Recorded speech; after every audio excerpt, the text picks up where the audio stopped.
It's not only news, it's science breakthroughs. Tomorrow's technologies. Advanced medical techniques. It's a glimpse into the future where we discuss artificial intelligence, Earth and energy, enhanced humans, future society, health and medicine, space, robots and machines. Welcome to Science Bytes with Joe and Craig. Today is Thursday, October 15, 2020. For the past several episodes, we've been discussing vehicles using hydrogen as a fuel source. Last week, Toyota announced that it would officially develop a hydrogen fuel cell-powered electric semi-truck.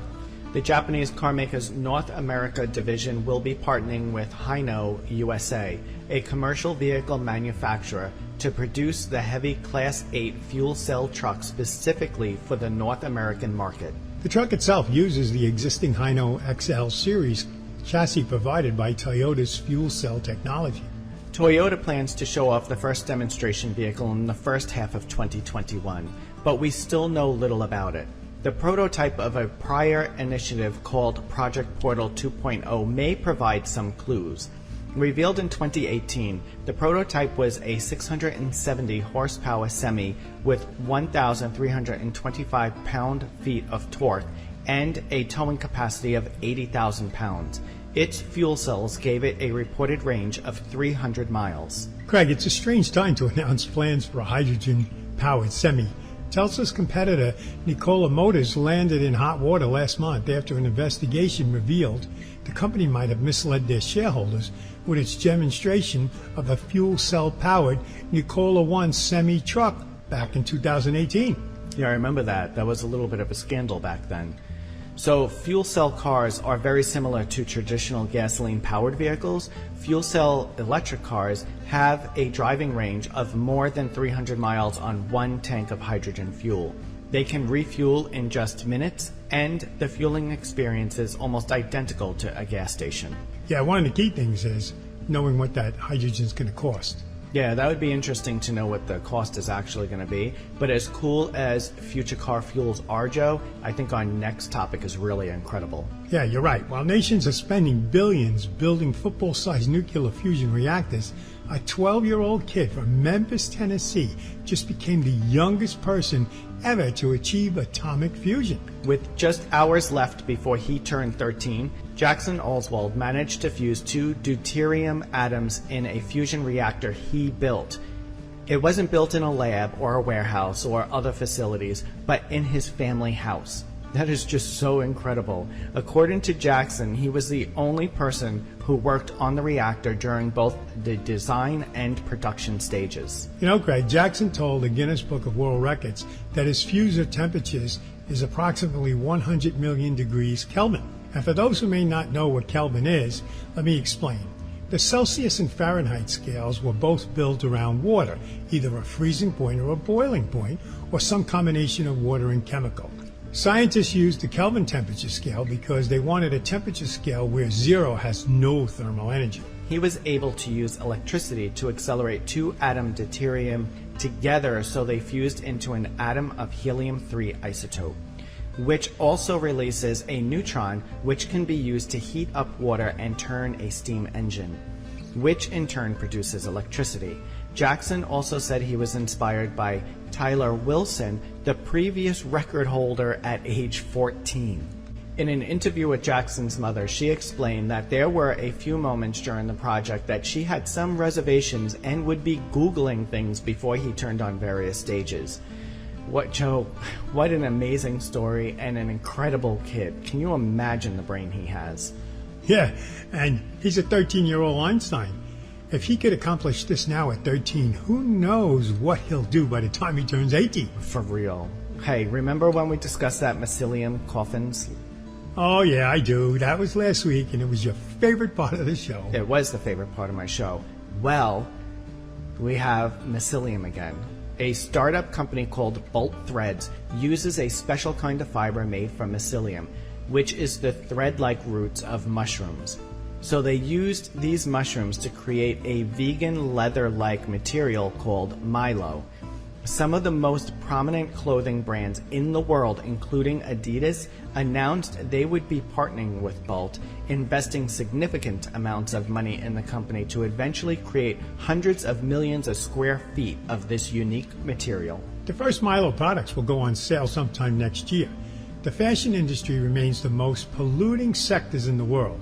By growing its material from mycelium, Bolt is hoping to offset some of the environmental impact. The first step is to grow mycelium, the mushroom roots whose fine strands, they kind of spread out in all directions to form a cohesive web. In less than 2 weeks on a bed of sawdust and other organic material, and with controlled temperature and humidity levels, the woven mycelium's resulting thick sheets are then processed, tanned, dyed, and embossed into the finished leather-like material according to the brand specifications.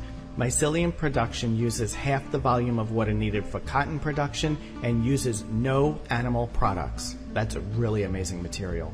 Some of the animal leather supporters say that the traditional industry acts as a waste system for skins and hides, otherwise headed for landfills from beef production.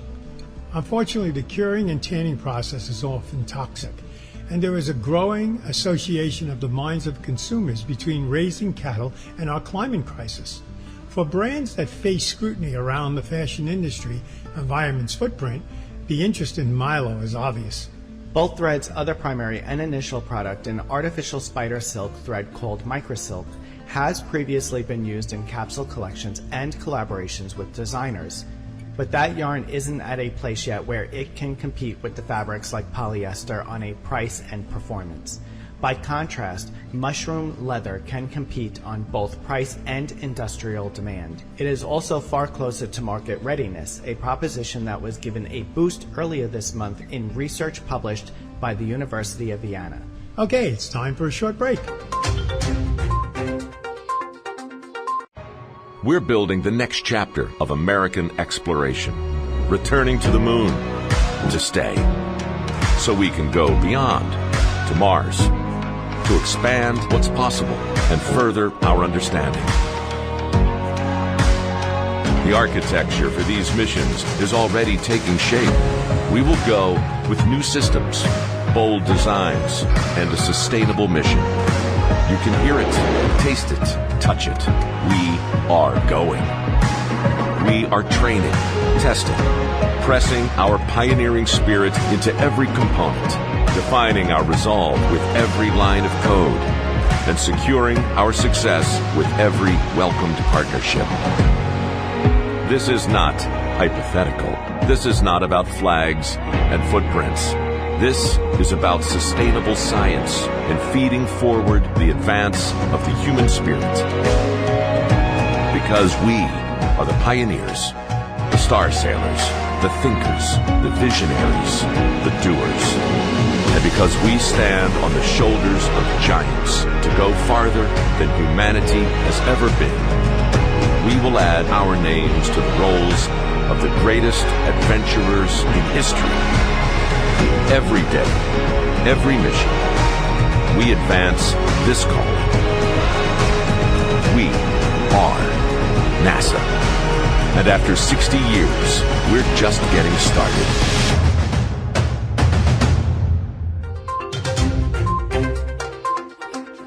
Welcome back.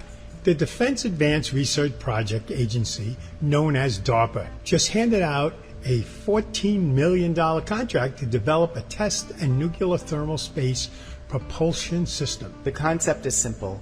An onboard reactor generates heat, which is pushed through a nozzle to produce thrust. The company Graphene Technologies is meant to support DARPA's demonstration rocket for Agile Cislunar Operations Program, essentially a project investigating whether the extreme temperatures produced by nuclear reactions can be used as a propulsion system. According to DARPA, NTP system offers both 10,000 times the thrust-to-weight ratio compared to the electrical propulsion, with the amount of 5 times the efficiency of a chemical propulsion.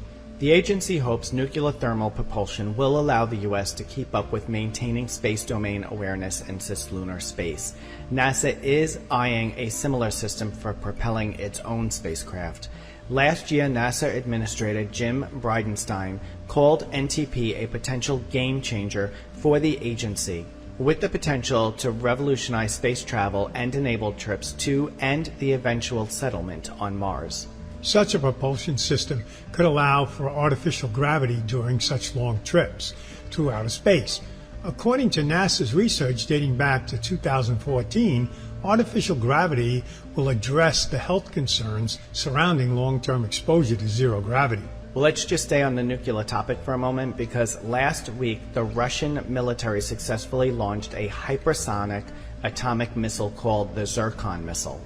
The rocket was launched from the White Sea off Russia's coast and successfully hit its target further north in the Barents Sea. With the successful launch, which Russian President Vladimir Putin described as quote-unquote big event for Russia, it seems we've now entered the era of operational nuclear weapons that fly too quickly to block. Last December, Russia announced that their avant-garde hypersonic launch vehicle that can fly 27 times the speed of sound and evade anti-missile systems is fully operational. That's pretty scary. Yep. The brief Russian announcement didn't mention the avant-garde by name, but assuming it was used in the launch, it would seem that there is now tangible evidence that the world's first new class of weapons is working as described. For now, details remain scarce. Putin said in 2019 that the Zircon could travel 620 miles and 9 times the speed of sound. President Putin said in a news briefing that equipping the armed forces with the latest unparalleled weapon systems will certainly ensure their country's defense capability in the long term. In response to Russian successful tests, the U.S. Space Development Agency is seeking more than $11 billion to deploy up to 1,200 low-orbit satellites to monitor and target hypersonic weapons. The satellites are part of an initiative called the National Defense Space Architecture, meant to keep tabs on new types of hypersonic weaponry developed by both Russia and China. In the agency's words, the money will go towards delivering unmet priorities needed to prevent adversaries from gaining a military advantage over the United States. The 1,200 satellites will eventually form 7 layers of constellations. The majority of the budget will enhance the existing data communication satellites that will form the Constellation Network's foundation. I don't know, Joe. All this nuclear stuff at these fast speeds, it just makes me nervous. I know. You know what's wrong? It's probably moving faster than I can think. Oh, man. Okay, we're going to take a small break, and when we return, we'll have another bite for you. What makes a rainbow bend? Where does the universe end? To know the world from A to Z. Discover science and technology. Where is the dinosaur? What's on the ocean floor? To know the world from A to Z. Astronomy, biology, chemistry, zoology, science and technology. It's fun, you'll see. Why is the sun so warm? What makes a winter storm?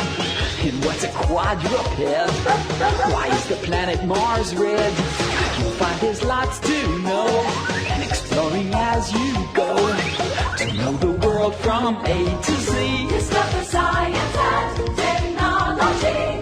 Astronomy, biology, chemistry, zoology, science and technology. It's fun, you'll see. A public service message from the National Science Foundation. Welcome back. You can help NASA's newest planet hunting mission do its work. The space agency just launched a citizen science project called Planet Patrol, which asks volunteers worldwide to sort through images collected by the satellites known as TESS. Automated methods of processing test data sometimes fail to catch imposters that look like exoplanets. The human eye is extremely good at spotting such imposters. NASA needs citizen scientists to help them distinguish between the lookalikes and genuine planets. I think this is something really good, Joe, for like senior citizens and stuff. Oh, I know. Well, TESS entered Earth's orbit in April 2018. The spacecraft searched for aliens' worlds using the transit method, like the ones found in my backyard. noticing the tiny dips in the stellar brightness caused by the planets crossing their host stars' faces. That's so funny.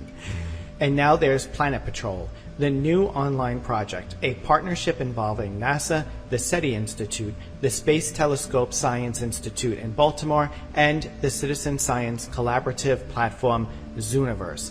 Asking volunteers questions about test images of potential exoplanets. Their answers will help mission team members to narrow down candidates for the follow-up vetting. Planet Patrol currently focuses on the test images. The project will eventually include light curves, if all goes according to their plan.